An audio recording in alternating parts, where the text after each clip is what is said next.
আবু মুসা আশআরী রাদিয়াল্লাহু তাআলা আনহু থেকে বর্ণিত, তিনি বলছেন যে নবী করিম সাল্লাল্লাহু আলাইহি ওয়াসাল্লাম বলেন, যারা আল্লাহকে স্মরণ করে, আল্লাহর জিকির আজকার করে আর যারা করে না, এই দুই লোকের উদাহরণ বা উপমা কি?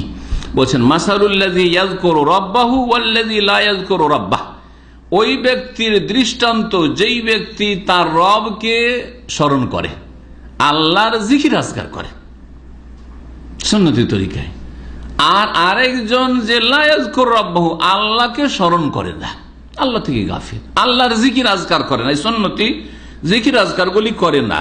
এই দুইজনের উদাহরণ বা দৃষ্টান্ত কেমন? মাসালিল বা মাসালুল হাইয়্যি ওয়াল মাইয়্যিত, জীবিত এবং মৃতের মতো। যেই ব্যক্তি জিকির আজকার করে সে হচ্ছে জীবিত ব্যক্তির মতো, আমাদের মতো, আর যেই ব্যক্তি জিকির আজকার করে না সে হচ্ছে মৃত, মুর্দার মতো। মৃতর বডি কোনো কাজে লাগবে না, রুহটা বেরিয়ে চলে গেছে, তাড়াতাড়ি ওকে দাফন করো, না হইলে গরমের দিন রাত কাটানো যাবে না, রাত্রেই দাফন করো, না হলে বাড়িতে থাকা যাবে না।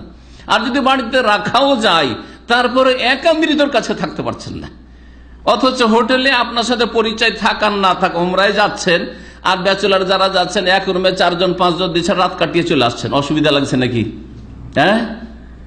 জীবনে ওর সাথে দেখা হয়নি, তারপরে একই হোটেলে প্রথমবার দেখা গিয়ে থেকে চলে আসছেন না? আপনার স্ত্রী মৃত, থাকেন তো রুমে একা, এক রাত কাটান শুধু, যে আজকের রাত আমার স্ত্রীর সাথে এই মৃতদেহ নিয়েই থাকবো, একাই থাকবো, কাউকে এখানে রাখবো না। ভয়ঙ্কর মনে হবে আপনার জন্য। মহিলাদের জন্য তো আরো মুশকিল, যতই স্বামীকে ভালোবাসুক না কেন, ওকে বলেন যে কত ভালোবাসো, ভালোবাসার প্রমাণ দাও যে আমার ইন্তেকালের পর এক রাত আমার মৃতদেহ নিয়ে তোমাকে একাই ঘরে থাকতে হবে, ক্ষমতা নেই। তাহলে এই বডির মূল্যই কি? কোনো মূল্য নেই, কোনো মূল্য নেই। সুবহানাল্লাহ।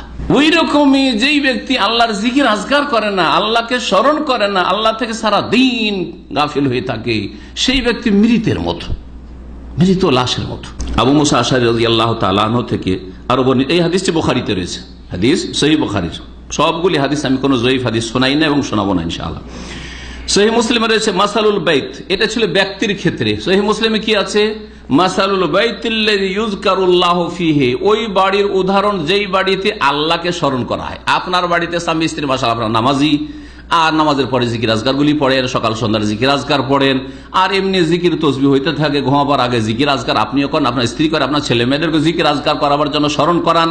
এইরকম বাড়ি আপনার। আর একজনের বাড়িতে না স্বামী জিকির আজকার করে, না স্ত্রী করে, না ছেলে মেয়েরা করে, না তাদেরকে শিখায়, কোন জিকির আজকার নেই। বাড়িতে ঢুকে গেল, সোজা ঢুকে গেল, কিরে কি খবর, বিসমিল্লাহ বললো না, আসসালামু আলাইকুম বললো না, যখন বাড়ি থেকে বেরোলো যে সেই দোয়া আছে সে জিকির আজকার করলো না, ঘুমালো সেখানেও গরু ছাগল যেমন ঘুমিয়ে যায় ওই রকমই ঘুমিয়ে গেল, একটাও জিকির আজকার নেই। বাথরুমে গেল, কোনো কথা নেই, বাথরুম থেকে বেরোলো কোনো জিকির নেই।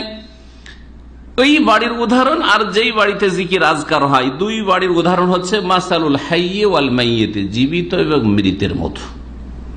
সহিহ মুসলিম আছে।